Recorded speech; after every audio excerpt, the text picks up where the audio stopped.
At 0100 hours on the 23rd of October 1942, the 305th Infantry Division's Kampfgruppen attacked earlier than the other formations in Seilitz's corps, and they went nowhere, which was not a good omen for things to come. At 0300 hours, the 768th Rifle Regiment counterattacked into the area north of Hall 5. The 305th Pioneer Battalion, currently in Hall 5, fired back at them and lobbed grenades. Then the 344th Rifle Regiment assaulted Brandt's forces in Hall 4. But at 0515 hours, 23 battalions of artillery rained their shells down upon them, and at 0700 hours, Seilitz sent in a Stuka wave. This pummeling of the Soviets continued until 0815 hours when the German main attack went in. Heim's forces moved east into the bread factory and the buildings to the south. However, the Soviets gave ground slowly and Heim's Kampfgruppen spluttered to a halt inside the bread factory itself. This was obviously not a significant gain, and not all of the advance was successful. The 108th Panzergrenadier Regiment may have even retreated a short distance thanks to Soviet counterattacks. Meanwhile, on their southern wing, Shmekatorov's division was sliced apart by the Jaegers, who pushed through the buildings towards the first railway line. Their southern wing managed to cross the tracks, but then the attack ground to a halt way before the second line, under heavy fire coming from the Red October factory. Schwerin's division, though, crashed through the Soviet positions, routing the 112th Rifle Regiment's forces and split the 120th Regiment in two. The Germans then advanced past the second railway line and into the Red October factory by the late morning. Hall 5 was quickly taken and Hall 5A was bypassed and surrounded, at which point all communication was lost with the German troops in the depths of the factory. Schwerin tried to get back in touch with his subordinates, with the higher commands breathing down his neck, but it was only at 1600 hours that the situation was clarified. At about 3:30, the 5th and 6th Companies of the division's 2nd Battalion had, they claimed, reached the Volga. Now, there's a debate about whether this actually happened or not. Churikov says that they only reached the northwest section of the Red October factory, while Isaev says they didn't reach the Volga because they hadn't taken Hall 7. And he gives as evidence the fact that the German 6th Army reports say that they only took Hall 7 the day after. But the other books say that they did take it on this day, or at least parts of it. Plus, the 212th Regiment had taken parts of Hall 10, which was actually closer to the Volga than Hall 7. And technically, they don't have to take the halls to get to the Volga. They could bypass enemy resistance in the halls to get to it, or even bypass the halls entirely and just go around them. Maybe the Soviets were still in the upper levels or the basements, and the Germans had the ground floor.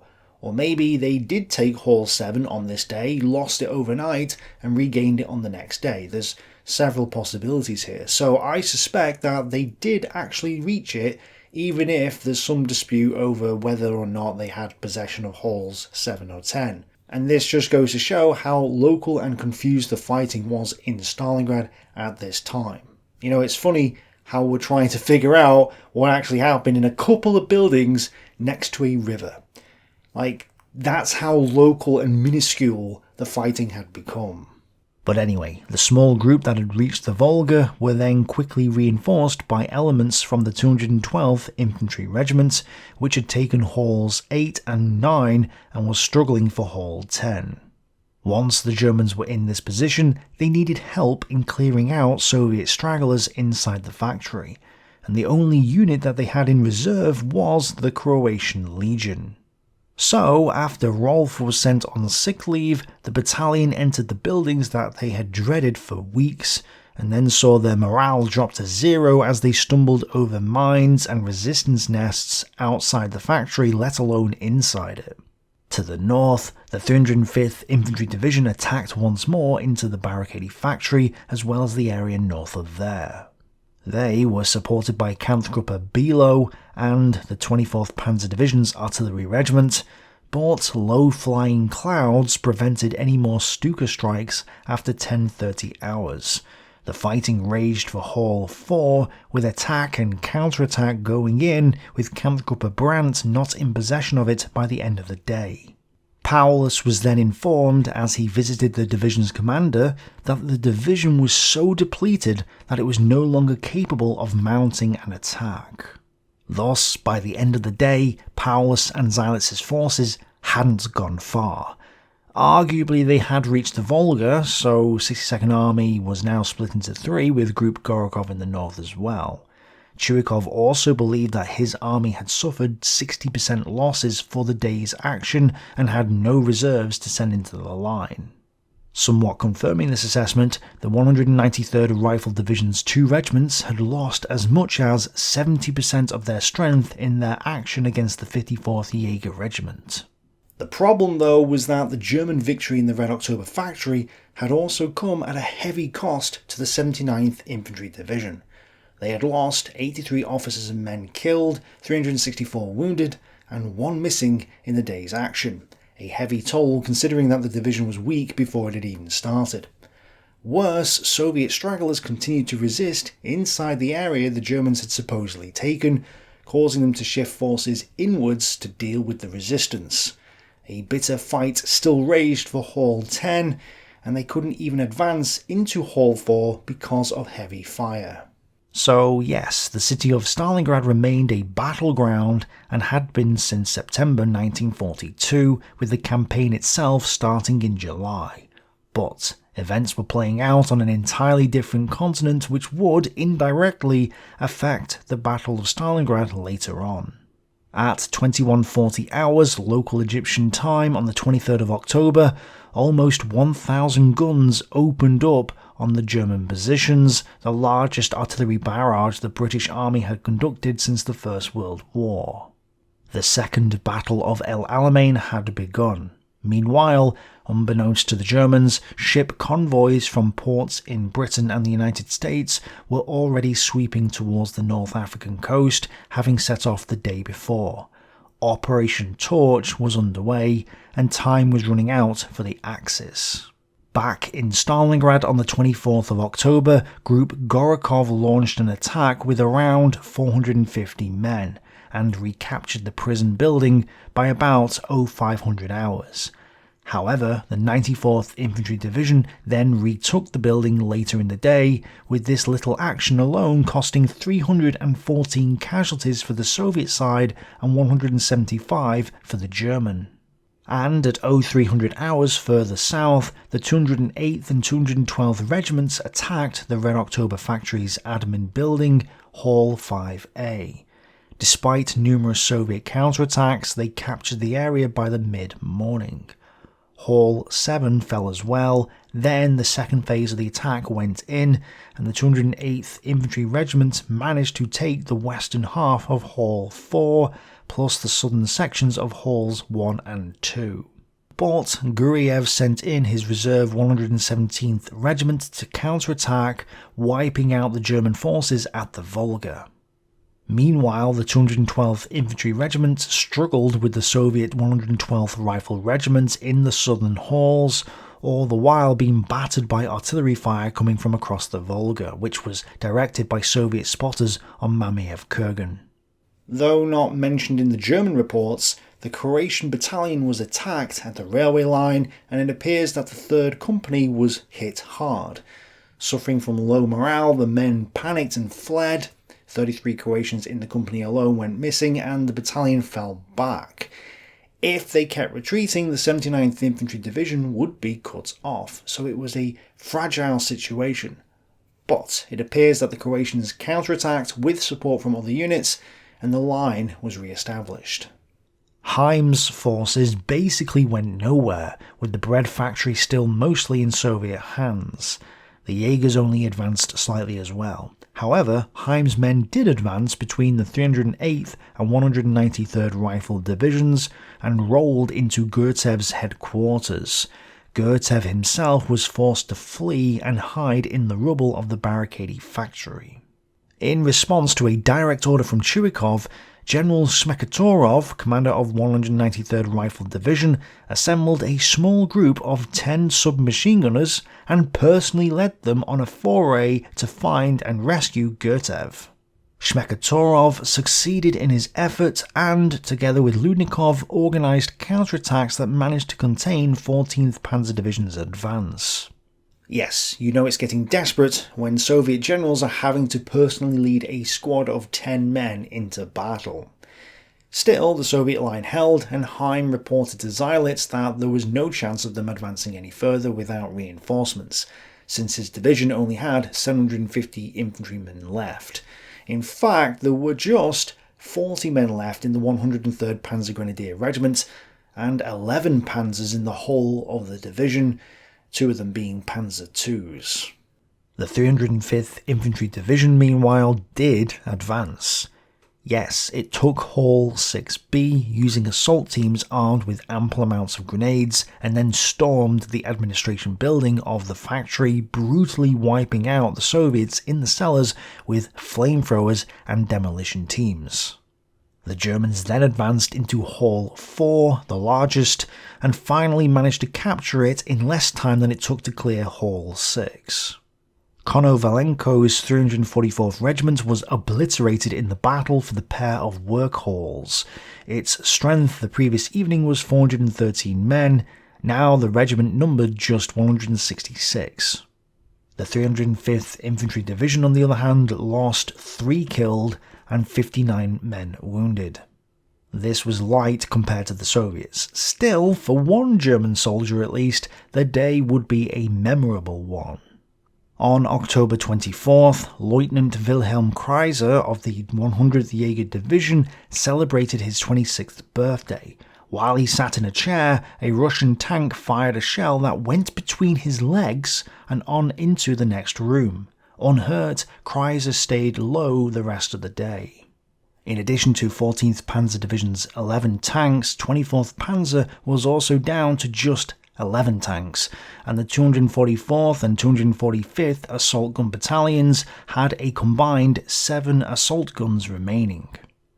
The 24th Panzer Division did receive a March battalion of 1,000 men, although these hadn't joined the frontline troops yet. Oberst von Broich was sent to train them. This battalion wasn't enough to replace the 4,000 men that the division had lost since the beginning of the Faublau campaign, but it was better than nothing. And at the same time, officers and rear service personnel were being sent to the front lines after a limited amount of training. Lenski, though, wrote later that these were not full-value replacements. With all Germans being sent to the front line, the rear area jobs were largely being taken over by Hiwis, who now formed a large part of the division. Churikov reacted to the day's events by sending 150 guardsmen to reinforce the troops holding on to the bread factory. These were the remains of the previously destroyed 109th Guards Rifle Regiments from the 37th Guards Rifle Division. Churikov took another 115-man group from the 34th Guards Rifle Regiment and sent them to the Red October factory. It also appears that he or Ludnikov swapped out the 768th Regiment from the Barricade factory for the 650th Regiment. Isiev speculates that Churikov didn't admit to Yeremenko that the Red October factory had fallen to the Germans and tried to cover his tracks, which is perhaps why the reports from Guriev about the events on the 23rd and 24th of October are missing. The reason for such behaviour could be the logical conclusion that Yeremenko would not forgive the loss of a third factory in a single day. In such a situation, the removal of Churikov from the command of 62nd Army was quite a reasonable prospect, while at the same time it only remained to hold out for just a few days before the start of Operation Uranus. Churikov reported that his divisions only had a few hundred men in each, with the 37th and 39th Guards Rifle Divisions now out of action. Of course, both sides were completely exhausted, not just the Soviets. They each had the strength to fight over the odd building here or there, but that was it. Gone were the days of sweeping advances, and it was now becoming ever more likely that Churikov would hold out. Overnight, small boats crossed the Volga to reinforce Churikov's battered units with the March battalions Yeremenko had sent him, and Paulus, though, received next to nothing, just that one battalion for the 24th Panzer Division.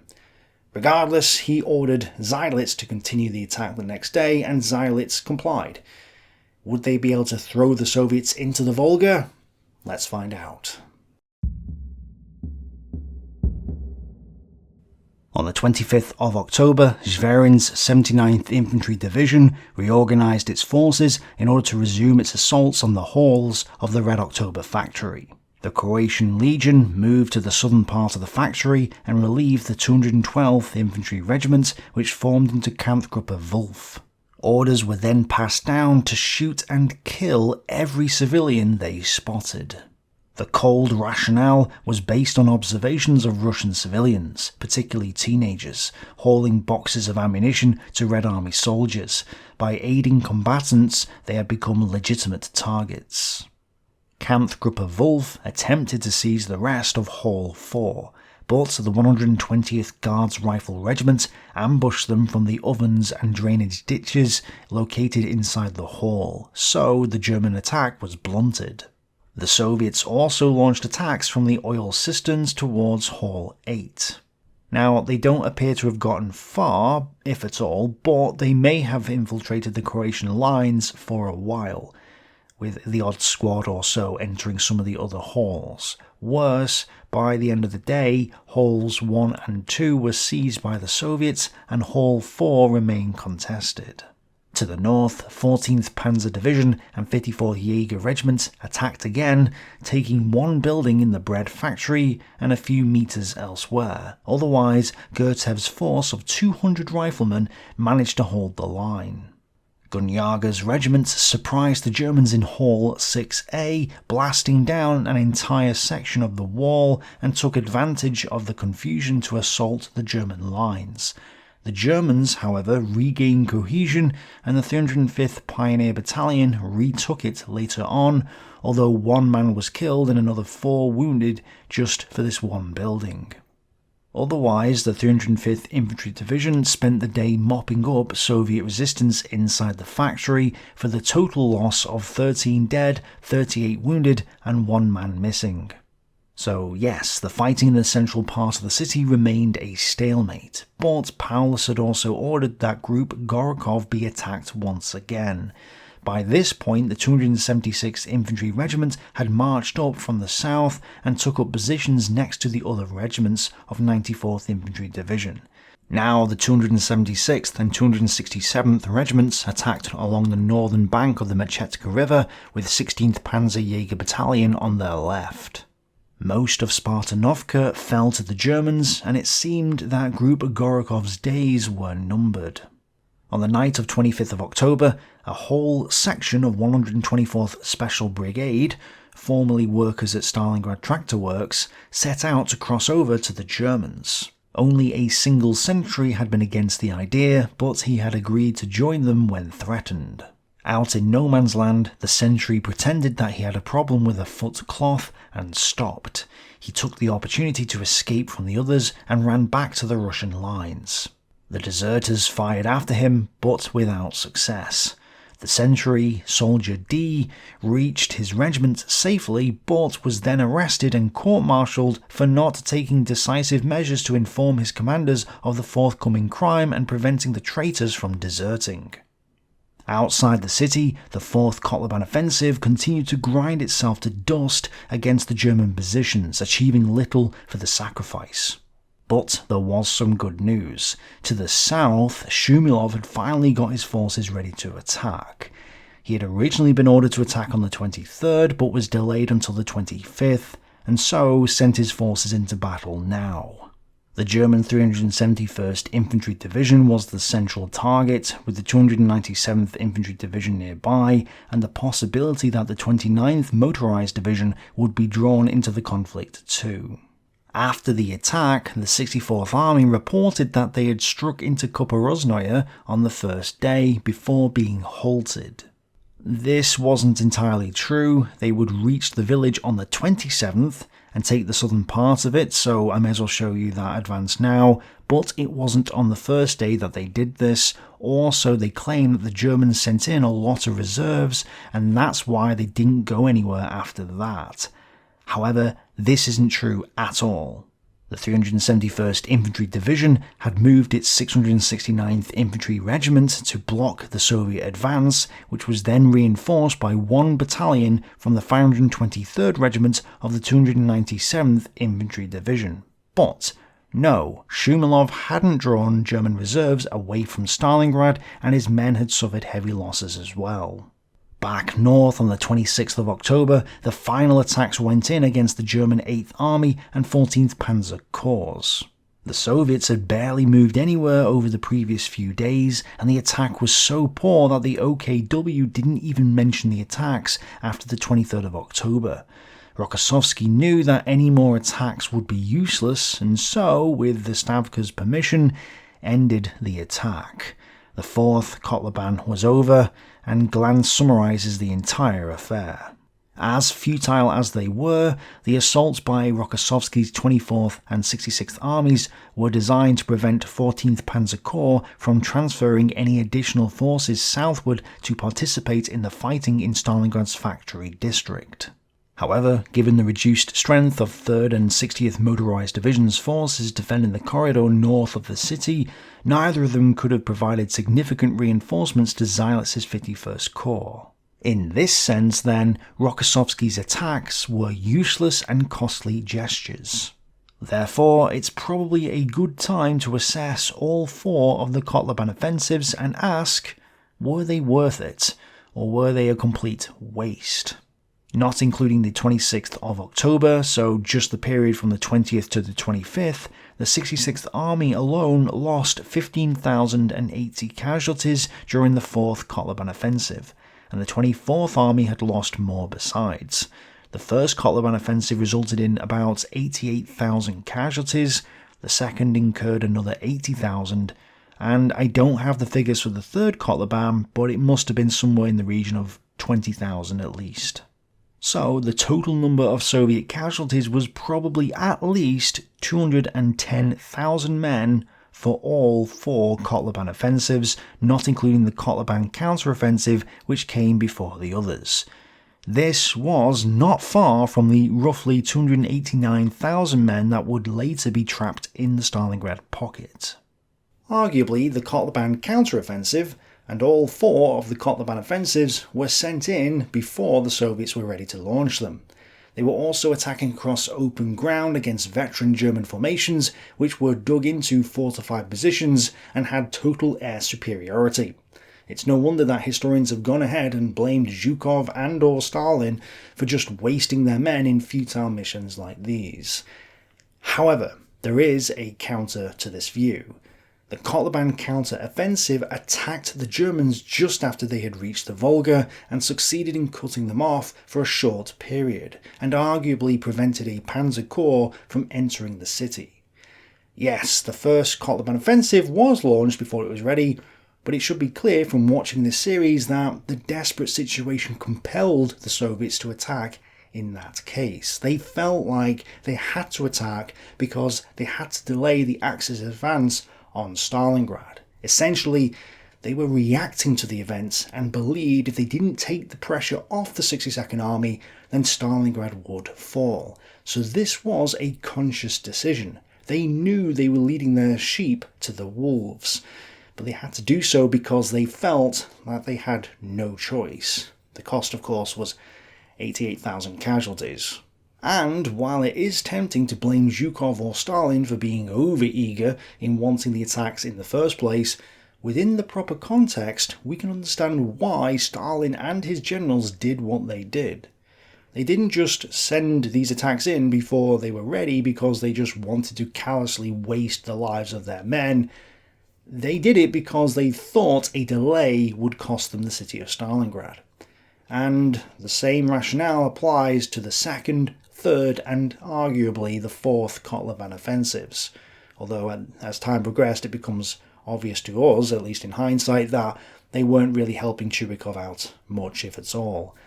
I will point out though that the 2nd and 3rd Kotlebane offensives caused Paulus to shift his forces onto the northern part of Stalingrad in order to relieve the pressure on 14th Panzer Corps. The Orlovka salient was a thorn in their side and needed to be dealt with, and this was the reason why the central part of Stalingrad, where Pavlov's house was, wouldn't fall to the Germans. By the time of the 3rd and 4th Kotlebane offensives, it's difficult to say that these attacks really impacted the fighting in the city of Stalingrad itself. But at this point, the plan for Operation Uranus had been formed, and the priority had changed. They knew that they would attack the Romanians on the flanks of the 6th Army, and so actively wanted to trick the Germans into thinking that they would continue to strike at Kotlebane in the future, continuously choosing a shallow envelopment, not a wider envelopment, as they eventually did. So, there's method in the madness. Perhaps the Kotlebanes weren't a total waste of life after all. But that said, they were costly adventures which ended up being nothing other than a distraction to the main event. So I'll let you decide if the Kotlebane offensives, either all of them or just some of them, were worth the extreme cost of lives just to distract the Germans into thinking that the Soviets were not capable of a major offensive on the Don front. Let me know in the comments below. Back in the city, the fighting raged on the 26th of October, with Seydlitz continuing to throw his weakened units into battle. But the 226th Infantry Regiment, which had previously been sent north, now arrived, and Schwerin immediately sent it into the Red October factory. It fought to capture Halls 1 and 2 from the 120th Guards Regiment, and would be engaged in this fighting until the next day. The bread factory also finally fell to the 14th Panzer Division. Then, on the 27th, Heim formed Kampfgruppe Stempel from the remnants of the 103rd and 108th Panzer Grenadier Regiments, and, now freed from the bread factory's buildings, 14th Panzer Division shattered the Soviet line, raced ahead, and gained a small foothold on the Volga's bank. The Germans then pushed the Soviets back in both directions and eventually moved into the fuel tank area, where a battle raged on the afternoon of the 27th to the north of there. Stempel asked for additional reinforcements, but unfortunately the only men that the 6th Army had spare were a few 18 and 19-year-olds who hadn't fired a shot in anger before. They were sent down and were all killed or wounded shortly afterwards. The Soviets then counterattacked after dark with the 650th Rifle Regiment, which was so depleted that it had to deploy its headquarters clerks as infantrymen. Still, they succeeded in pushing Stempel away from the Volga.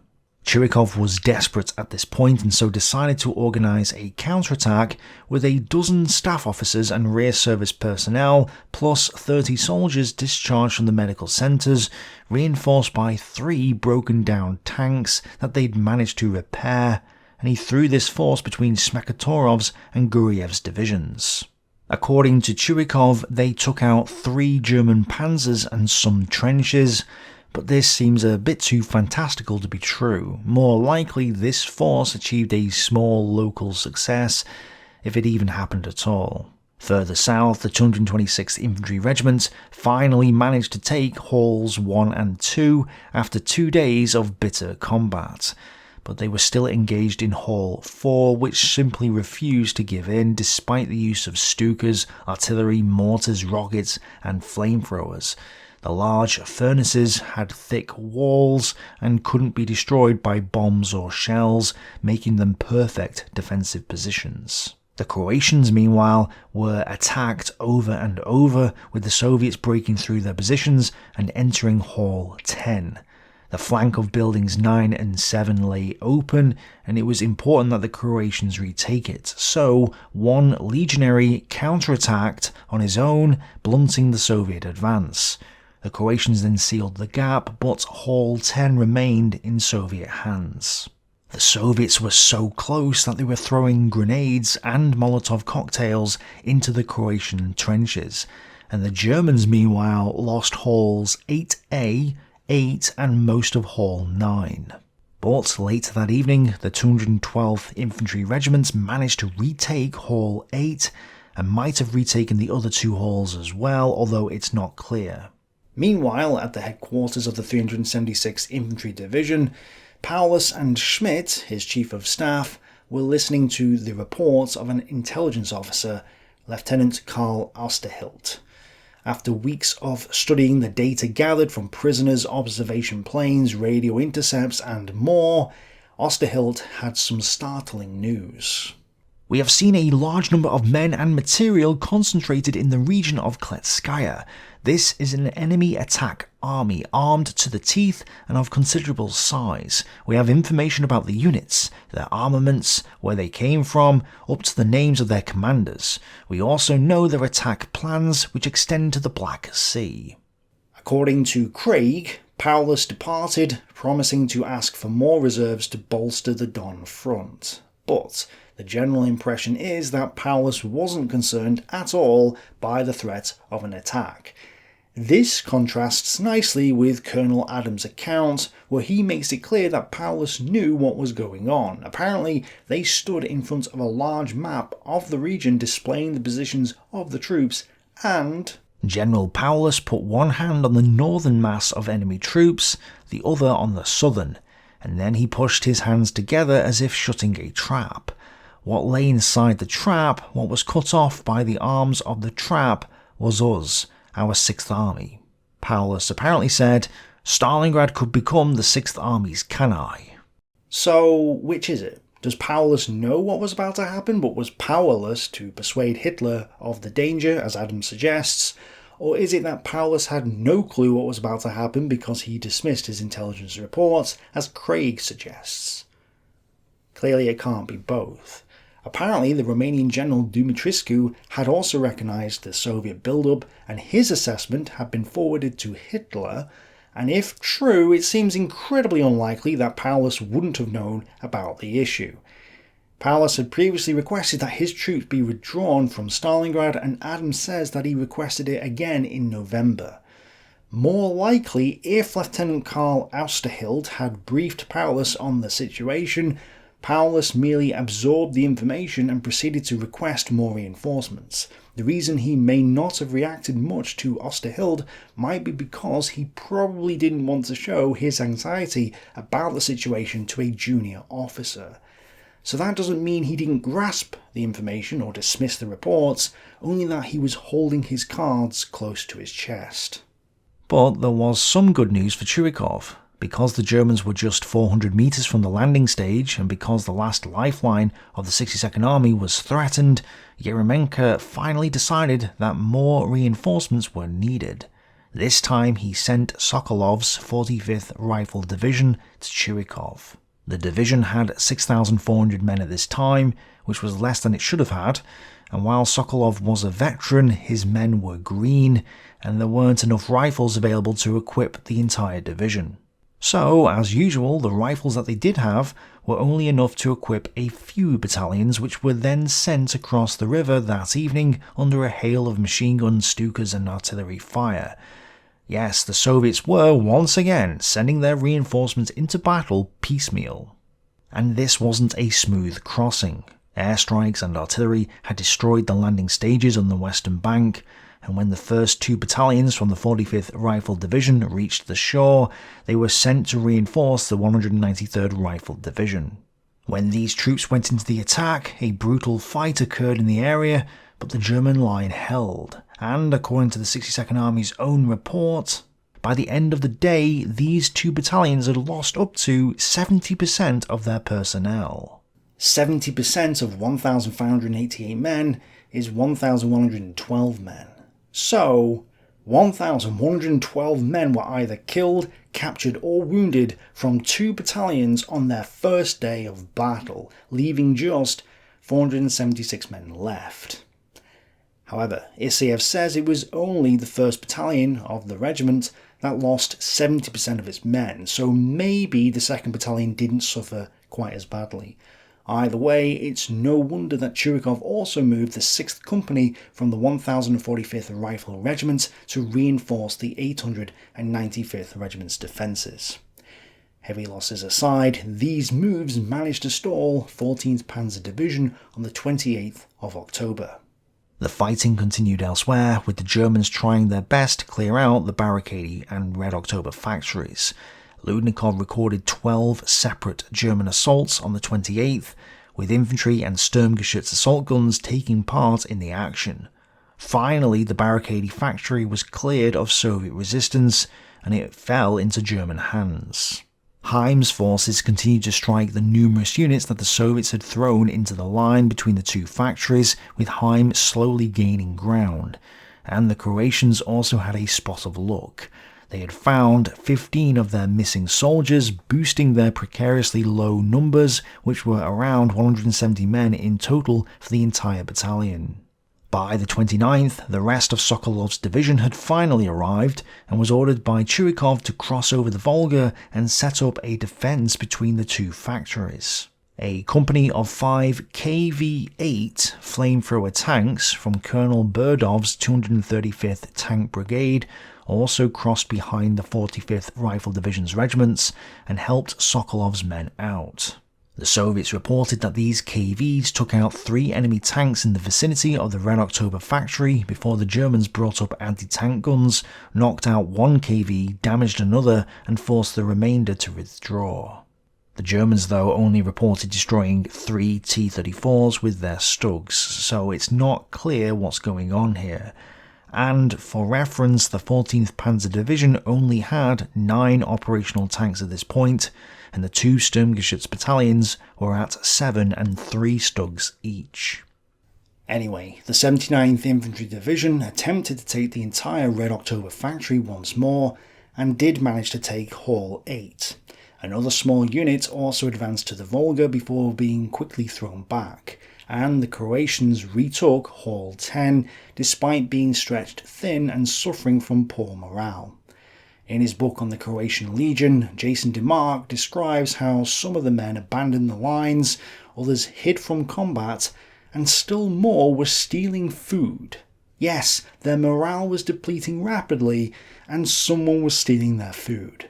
2 of these were sentenced to be shot, although only 1 was actually executed, but it shows how cohesion in the Axis ranks was beginning to break apart.